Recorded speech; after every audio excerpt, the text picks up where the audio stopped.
Diễm xin chào cô chú, anh chị, các bạn và các em. Diễm đã có chia sẻ vài công thức nem nướng và nhận được rất là nhiều yêu thích. Thì hôm nay Diễm chia sẻ thêm một công thức nem nướng nữa với cách làm rất là đơn giản, nhanh gọn và nguyên liệu cũng không có cầu kỳ. Nem khi nướng xong thì dai giòn và thơm lừng. Mình có thể dùng bếp than lò nướng hay nồi chiên không dầu đều được. Bây giờ mình cùng vào bếp làm món nem nướng tảng hay nguyên miếng này với Diễm nha. Để làm nhanh gọn thì mình cứ mua thịt heo xay sẵn. Diễm có 2 cái gói thịt này. Khi mua mình lưu ý về cái lượng mỡ ở trong thịt. Cái này là 9% và không có nước và muối nha, nhất là mình ở Na Uy. Để ướp cái gia vị được dễ dàng thì bây giờ Diễm lấy một cái túi ni lông này nè. Cái dung tích của nó là 6 lít. Mình sẽ cho thịt vào trong đây để mình cho gia vị và mình ướp nó sẽ đều hơn. Với công thức này thì mình cần 800g thịt heo xay, lượng mỡ là 9% nha. Để cho nem có cái độ béo, giòn và thơm thì mình có thêm mỡ heo. Mỡ heo nếu mà ở Na Uy mình cứ lại cái chỗ quầy đông đá mình mua cái này để tan đá là mình dùng được. Rồi mình cắt nhỏ thôi. Còn nếu mình có máy xay thì mình cứ cho vào máy mình xay. Khi cắt nếu muốn dễ thì mình để cho mỡ nó đông cứng chút thì mình cắt được dễ dàng. Công thức này mình cần 200g mỡ mình đã cắt nhỏ. Nếu mà mình không có thích ăn mỡ, mình có thể thay bằng 200g thịt heo xay. Nhưng mà nem nướng nếu mà nó không có béo mềm thì nó không ngon, đặc biệt là nếu mà mình nướng than đó. Bây giờ mình đi pha gia vị nha. Diễm có ở đây là 6g muối, cách đo bằng muỗng thì Diễm ghi ở phần miêu tả video. Tiếp theo là 20g đường, nếu mà mình thích ăn đậm đà kiểu người miền Nam thì mình cho 30g. 10g bột nêm gà. Và khi nướng để cho thịt nó thơm thì mình có thêm ở đây là 1g bột ngũ vị hương. Diễm dùng hiệu này nha. 1g nếu mình đông bằng muỗng là 1/2 muỗng cà phê. Mình ở nước ngoài vậy thường mình mua thịt heo tươi nóng hổi rất là khó. Thường là thịt giữ lạnh thôi. Thì để cho thịt nó có cái độ dai giòn, khi mà mình làm thì mình cần thêm một nổi nha. Diễm dùng hiệu này. Công thức này thì mình cần 4g là 1 muỗng cà phê. Còn nếu mà mình không muốn dùng vẫn được, nem nó sẽ không có độ dai giòn bằng nhưng mà vẫn ngon. Rồi mình có thêm 30g mật ong. Và để cho cái màu thịt nó được đậm hơn chút thì Diễm có thêm 10g hắc xì dầu. Diễm hay nhận được câu hỏi là dùng hắc xì dầu hiệu gì, thì hôm nay Diễm quay cho mình xem nha, hiệu Lee Kum Kee. Nếu mà mình không có hắc xì dầu mình có thể thay bằng nước tương và thêm chút xíu màu kho cá vào đó. Và cuối cùng mình cho thêm vào 100ml nước lạnh, nước đá lạnh hoặc là nước mình giữ trong tủ lạnh đó, để mình khuấy cho cái hỗn hợp gia vị này nó đều với nhau, cho đường, muối và mật ong nó tan đều ha. Khuấy xong thì mình cho liền vào thịt luôn. Lưu ý là nếu mà thịt mua về mình không có làm liền mình nên bảo quản ngăn mát tủ lạnh nha, ngăn mát chứ không phải ngăn đông đá. Cho hỗn hợp gia vị vào thì mình cứ bóp đều, mình thấy gia vị nó thấm hết vào thịt là được. Và Diễm có thêm một cái lưu ý nữa là mình không dùng thịt đông đá để mình làm nha. Tại vì thịt đông đá mình làm cái nem nó không thể nào dai được. Thì phải tươi, giữ lạnh cũng được, nhưng mà không được đông đá. Sau khi mình thấy thịt thấm đều gia vị thì bây giờ mình dàn thịt ra cho mỏng. Cái độ dày nó khoảng 1,5 cho tới 2cm ha. Rồi mình mang mình cất vào trong tủ đông đá 2 tiếng. Để cho thịt nó lạnh thì mình quết nó sẽ dai và cái thịt nó tươi ngon hơn. Đây là thịt mà Diễm đã để trong tủ đông đá được 2 tiếng.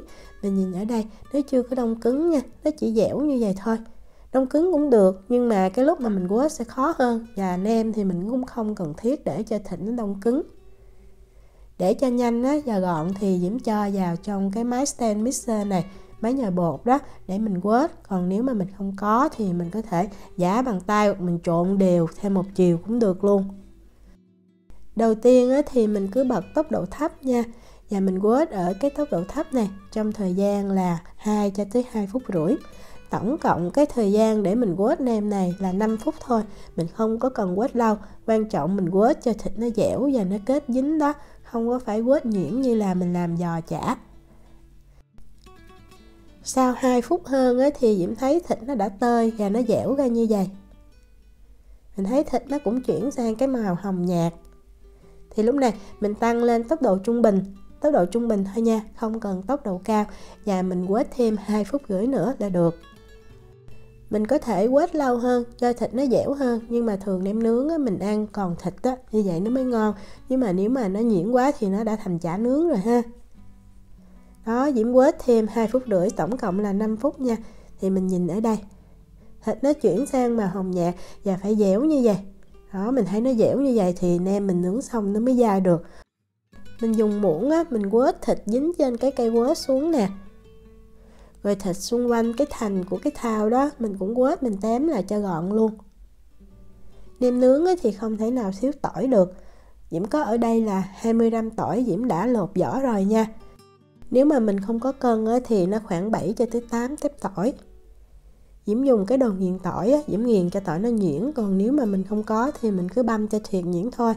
Nếu mà không ăn được tỏi tươi, mình có thể cho bột tỏi, nhưng mà tỏi tươi sẽ làm cho nem khi nướng cái mùi rất là đặc trưng. Rồi mình bật máy lên, mình để tốc độ trung bình, mình quết thêm 30 giây cho tỏi nó hòa đều với lại cái hỗn hợp thịt. Lưu ý là khi cho tỏi vào rồi, mình không có nên quết lâu ha, dễ làm thịt bị nóng. Quết xong rồi, nếu mà mình không có nướng liền á, thì mình cất vào trong ngăn mát tủ lạnh được 24 tiếng luôn nha. Khi mà nướng á, thì mình mang ra ngoài, mình nướng liền luôn, mình không cần phải đợi cho thịt nó hết lạnh. Đó, Diễm bọc kín như vậy, Diễm cất tủ lạnh. Trong thời gian này thì Diễm đi chuẩn bị những nguyên liệu ăn kèm. Mình pha nước chấm trước nha. Diễm có ở đây là 50 ml đường hay là 50 gram. Và Diễm có thêm ở đây là 50 ml tương ớt ngọt, tức là cái tương ớt mình dùng để chấm chả giò đó. Rồi mình pha thêm vào đây 100 ml nước sôi. Tại vì thường có câu hỏi mình pha nước chấm làm sao cho tỏi ớt nổi lên trên, thì mình dùng thêm tương ớt ngọt như vậy thì tỏi ớt nó sẽ nổi lên rất là đẹp. Nước mắm thì mình cho 75 ml, mình cứ cho trước 60 ml nha. Mình nếm thử, nếu mà chưa có vừa thì mình cho thêm, tại tùy cái độ mặn của nước mắm và cũng tùy khẩu vị đó. Giấm thì Diễm cho 25 ml. Cái nước mắm này nó sẽ đậm đà nha, tại vì là nước mắm chấm chứ không phải là nước mắm mình chan lên mình ăn. Sau khi nếm thấy vừa miệng rồi thì mình cho tỏi ha. Diễm cho 2 tép tỏi băm. Ớt thì tùy mình thích, thường Diễm cho một trái ớt sừng á, khoảng 15 gram, mình cũng bằm nhuyễn luôn. Nếu mà thích cay thì mình cho ớt hiểm. Và ăn món này á, thì Diễm thấy mình ăn chung với bánh hỏi sẽ ngon hơn. Bánh hỏi á, thì Diễm dùng cái hiệu này. Mình ngâm bánh hỏi khô trong nước nóng 1 phút 30 giây, rồi mình xả liền lại nước lạnh. Vậy là mình đã làm xong bánh hỏi rồi. Những cái món nem nướng hoặc món cuốn ở Việt Nam á, thường có thêm chuối chát hay là khế chua. Bên Diễm khó tìm, vì vậy Diễm hay dùng cái trái táo xanh này, Diễm thấy cũng rất là ngon. Tại vì nó có cái vị chua, đồng thời cái vỏ của trái táo nó có vị chát á, mình cuốn mình ăn chung rất là hợp luôn. Mình cắt ra thành từng lát như vậy. Và nếu mà mình ăn liền thì không sao, nhưng mà mình đợi khoảng chừng 15 tới 20 phút hay là 1 tiếng á, thì mình nên cho nước lạnh vào trong cái tô nè. Tiếp theo mình cắt khoảng nửa trái chanh, nếu không có chanh thì mình cho 1 muỗng canh giấm vào để mình ngâm táo, như vậy táo sẽ không có bị đen. Cái này là mình ngâm chừng 30 phút thôi nha, nếu mà ngâm lâu thì táo nó cũng sẽ đen đó. Rau ăn kèm thì tùy mình có loại nào. Thường thì Diễm cuốn thì Diễm hay dùng xà lách nè, và những cái loại rau thơm của Việt Nam như là húng lủi nè, rau kinh giới, rồi rau diếp cá, có ngò cũng thơm nữa. Để nướng nem cho thật nhanh á, thì Diễm dùng cái dĩ nướng này, nó có kích thước là 17 x 17 cm. Mình sẽ thoa dầu lên trên cái dĩ nướng để khi mà mình nướng xong á, thịt nó dễ lấy ra. Mình lấy ra 300 gram thịt, rồi mình dàn ra cho đều ha, như vậy là xong. Mình không cần phải mất thời gian để mình xiên vào que hay là mình nặn từng viên. Cái lượng thịt nem này khi mà mình làm xong sẽ được 1,2 kg. Vì vậy á, Diễm chia ra làm 4 lần Diễm nướng, mỗi lần là 300 gram như vậy thì Diễm thấy rất là vừa. Với cái dĩ nướng là 17 x 17 cm nha. Lửa than để nướng nem này thì đừng có thấp quá mà cũng đừng có cao quá. Và Diễm lưu ý là nem này nướng rất là nhanh chín và cũng dễ bị cháy, tại vì nem có vị ngọt á, lượng đường trong cũng nhiều. Vì vậy á, mình để cái dĩ lên, mình đợi chừng 45 giây là mình phải trở liền nha. Cứ 45 giây, 30 giây cũng được. Quan trọng là phải đứng trở liên tục. Và mình nướng chừng 4 tới 5 phút là nem chín rồi, rất là nhanh luôn. 1,2 kg nem á, Diễm nướng chưa đầy 10 phút là đã xong rồi. Còn nếu mà mình nướng bằng lò nướng á, thì Diễm đã có chia sẻ video trong nem nướng và không cần dùng mỡ mà vẫn ngon. Mình có thể xem video đó nha. Nem này á, ngon nhất là vừa nướng xong mình ăn liền, hoặc Diễm thấy mình để khoảng 1 tiếng vẫn ngon ha. Khi lấy ra nếu mà nó dính cái chỉ thì mình cứ gỡ nhẹ ra như vậy thôi. Mình nướng nem trái xém như vậy thì rất là thơm. Nếu mà mình không có thích ăn cái chỗ trái thì mình cứ cắt bỏ đi nha. Cắt ra thành từng miếng nhỏ rồi cuốn với lại bánh tráng, bánh hỏi và rau thơm.